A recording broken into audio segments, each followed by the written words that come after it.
Les défauts sur les lignes de transmission. Cette étude est en régime permanent et donc en régime sinusoïdal. Nous allons traiter deux cas différents. D'abord les défauts équilibrés, donc les défauts triphasés, et les défauts déséquilibrés. Nous commençons par les défauts triphasés équilibrés. Un défaut triphasé équilibré, ça veut dire qu'il y a un défaut qui vient lier les trois phases ensemble et les lier à la Terre. Donc, c'est un cas qui est assez particulier parce que notre réseau reste équilibré.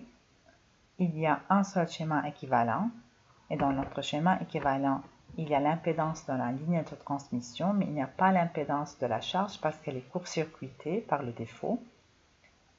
Et comme la ligne de transmission a une impédance qui est faible pour minimiser les pertes et pour minimiser la chute de tension, le courant qui va passer va être un courant de court-circuit qui est énorme, qui va dépasser largement le courant nominal.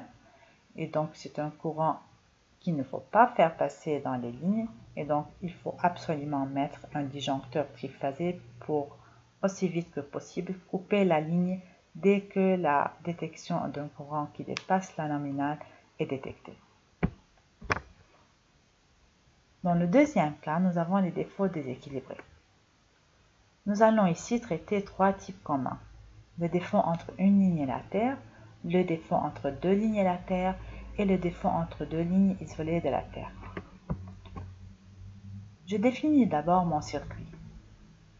J'ai ici un réseau triphasé équilibré A, donc la source, le transformateur, il peut y avoir une chute de tension ici, et un autre réseau qui est le réseau de la charge, un réseau qui est triphasé symétrique, et qui va le rester avant et après le défaut, ainsi que la source va rester équilibrée avant et après le défaut. Le défaut est ici localisé sur la ligne de transmission. Comme il est localisé, nous allons faire l'étude à l'intérieur de ce cercle de localisation et nous allons travailler le défaut.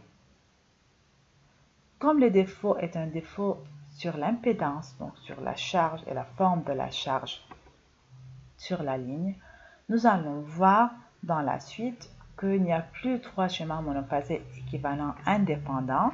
Nous aurions des schémas homopolaires inverses et directs qui sont liés et la liaison sera définie par ce défaut-là, par les équations du défaut.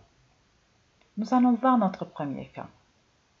Si le défaut est sur la ligne 1, donc nous allons appeler la ligne de défaut la ligne 1, nous avons par rapport à la Terre, V1 égale à 0, donc la ligne 1 est connectée à la Terre. Sa tension par rapport à la Terre dans le point de défaut est nulle. I2 égale I3 égale à 0, donc I2 et I3, le courant qui va passer des phases saines, des phases 2 et 3, est égal à 0 par rapport à la Terre parce qu'il n'y a pas de courant qui va passer de ces phases-là à la Terre. Donc ces valeurs qui sont connues, nous allons les utiliser pour retrouver des liaisons, des relations entre les composantes symétriques. Et donc en utilisant la matrice de Fortescue et la matrice de Fortescue inverse, nous pouvons déduire V homopolaire plus V inverse plus V direct égale à 0. I homopolaire égale I inverse égale I direct égale 1 tiers I1. Si nous regardons bien ces équations sont la somme des tensions est nulle et le courant est le même dans trois charges différentes, dans trois réseaux différents. Et donc c'est la définition de trois réseaux qui sont en symétrie. Et donc nous allons tracer, du fait d'avoir le défaut une ligne connectée à la Terre, nous allons tracer nos trois réseaux homopolaires inverses et directs en série avec un courant I1 divisé par 3 qui passe dans les trois.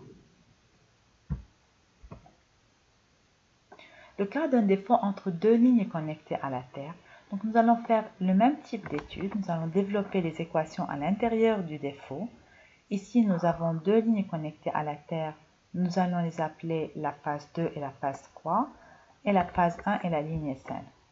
Donc j'ai I1 égale à 0, donc il n'y a pas de courant qui passe de la phase 1 vers la Terre, tandis que V2 égale V3 égale à 0 parce que ces deux lignes sur ce point de défaut sont connectées à la Terre. En ayant ces équations-là et en les transformant dans les composantes symétriques, nous aurons I homopolaire plus I inverse plus I direct égale à 0 et aussi V homopolaire égale V inverse égale V direct égale 1 tiers V1. Et là, c'est une définition de trois réseaux qui sont connectés en parallèle parce qu'il y a la somme des courants égale à 0, donc il y a un nœud, et la même tension qui est au banc de chacun de ces réseaux-là. Le troisième cas, c'est le cas d'un défaut entre deux lignes isolées de la Terre. Donc nous avons ici deux lignes, il n'y a pas de tension égale à 0 parce qu'il n'y a pas de connexion à la Terre, mais nous savons quand même que V2 égale V3 puisque nous avons choisi d'appeler les deux phases 2 et 3 les deux phases de défaut. I1 égale à 0 parce qu'il n'y a pas de connexion entre la ligne 1 et la Terre. Et comme ces deux phases sont connectées ensemble, le courant qui va sortir de l'une d'eux va rentrer dans l'autre et donc I2 égale moins I3. En transformant ces équations en composantes symétriques, nous avons d'abord, d'après I1 égale à 0, nous avons I homopolaire plus I inverse plus ID égale à 0. I homopolaire égale I1 plus I2 plus I3. Et comme I2 égale moins I3, elle est égale à I1, I1 égale à 0, et donc ça implique que I inverse égale moins I direct. Et l'équation V2 égale V3, pardonnez, V inverse égale V direct. Et donc nous avons ici deux réseaux qui sont en parallèle, V inverse et V direct, alors que I homopolaire égale à 0, ça veut dire le réseau homopolaire est en circuit ouvert, donc il n'y a pas de courant qui va passer dedans. Il va être isolé.